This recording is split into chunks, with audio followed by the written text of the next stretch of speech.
Good evening. My name is Léa Denain. And I'm Stella Espenkotter. And before we begin, we wanted to show you something.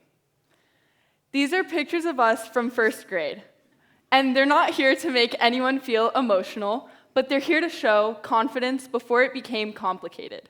When we were in first grade, we didn't care if our outfits matched or if our hair was perfectly styled. And it's not because we were more confident back then, but because we just hadn't experienced the world yet. And as we grew up, one thing would become clear. Feminism is annoying, or at least that's what we've been taught to believe. Feminism has become such a controversial term that it's overshadowing every little girl that still faces gender inequality. And I know, some of you are probably sitting here thinking, it's 2026, are we still talking about gender inequality? And just give us like a few minutes of your time, because we promise what we have to say is still very relevant and very real. So, before we actually keep going, let's clear the term of feminism up, because it's not an anti-man agenda. On the contrary, feminism is about gender equality, not dominance. We aren't here tonight to push the idea of a matriarchy or a patriarchy down your throats. Instead, we're here to talk about feminism in the light that it was meant to be displayed in. But more importantly, we're here to talk about every single little girl who's ever felt herself being overshadowed simply because of the controversy of a word. I wanted to begin with something small, not a scary statistic or a long quote, but just something casual. The way many girls raise their hands in school, the way they hesitate before they share, and they look around the room to make sure that they don't look too eager or that someone else didn't want to go.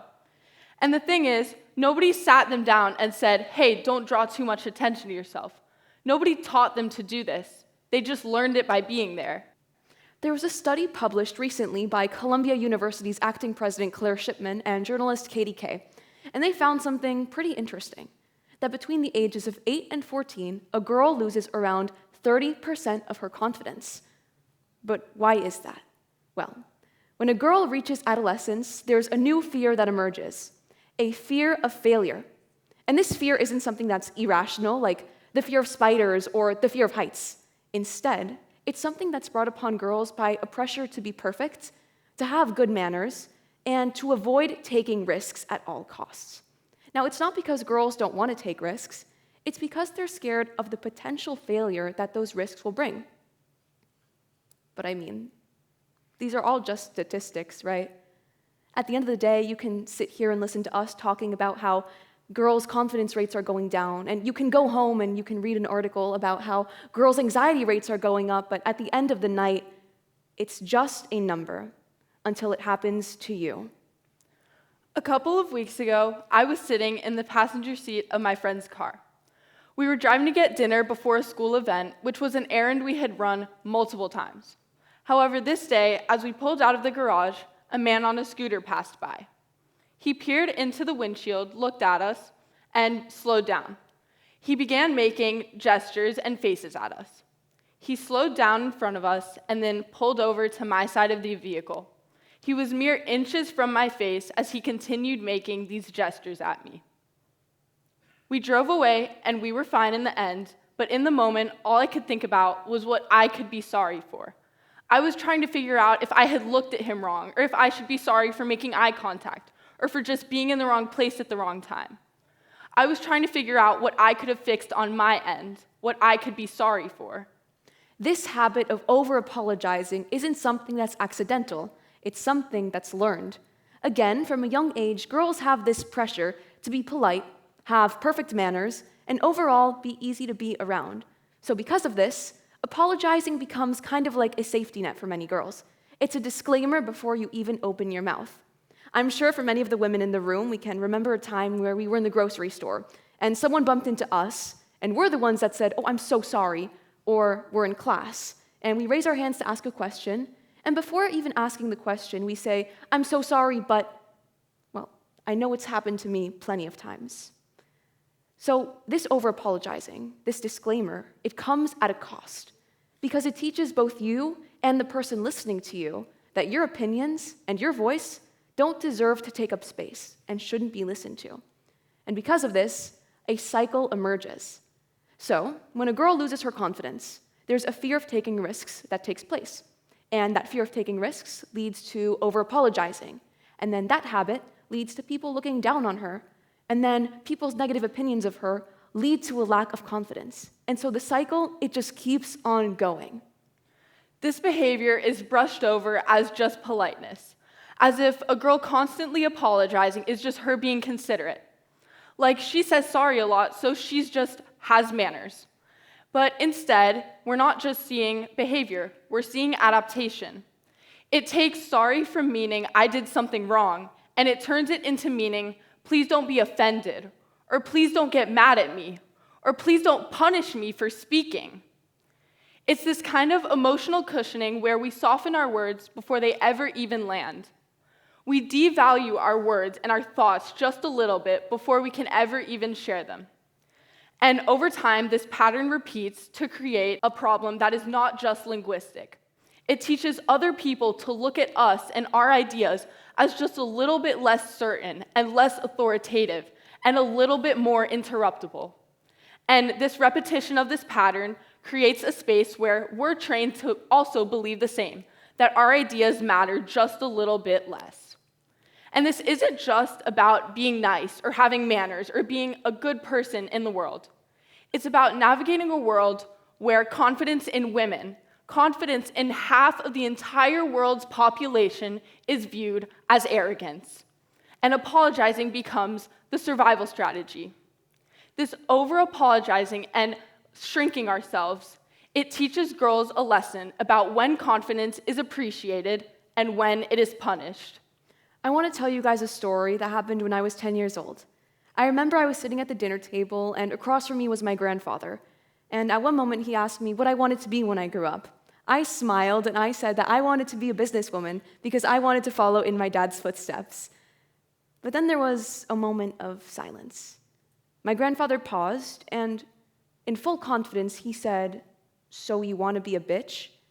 And yeah, I was taken aback, because no one had ever spoken to me like that before.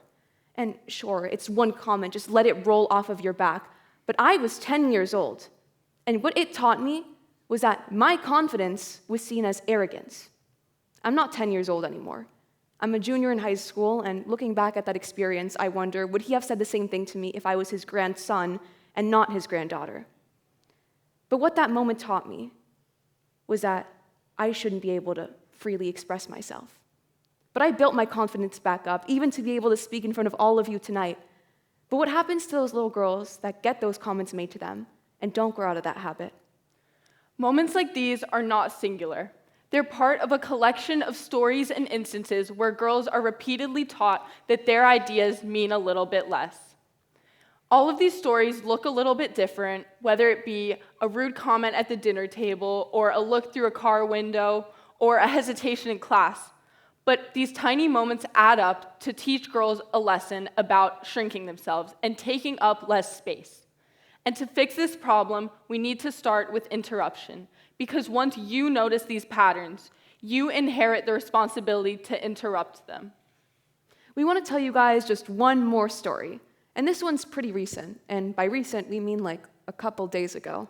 So when people found out that we were going to be doing a TED Talk, they were really excited to ask what our topic was going to be on. So we matched this eagerness, and we said, it's basically about feminism and empowering younger girls. And like a light switch, their energy flipped at such a rapid rate from being enthusiastic to kind of retreating into themselves and saying, "Oh, you're doing something about feminism? Isn't that kind of like overdone and annoying?"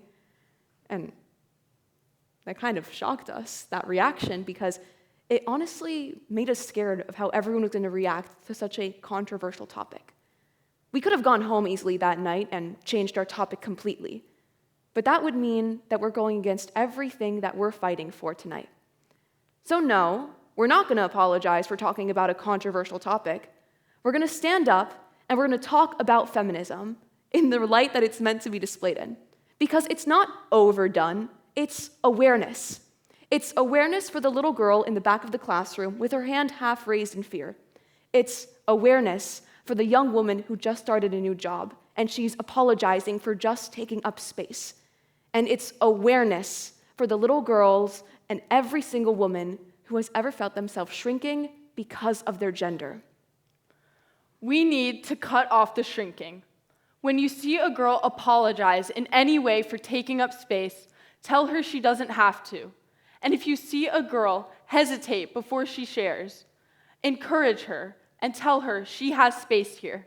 If you're a teacher, we encourage you to praise an environment where taking risks is looked good on instead of being punished. If you're a parent, encourage confidence over correctness and courage over politeness. And if you yourself are that girl and you've ever felt yourself shrinking, we want you to take a step back, and we want you to raise your hand proudly without checking the room first, and speak without rehearsing the apology. Let confidence guide you instead of fear. Step into the space that you have made for you. And before we say sorry, we need to realize it's the rules that must change and not the girls. Thank you.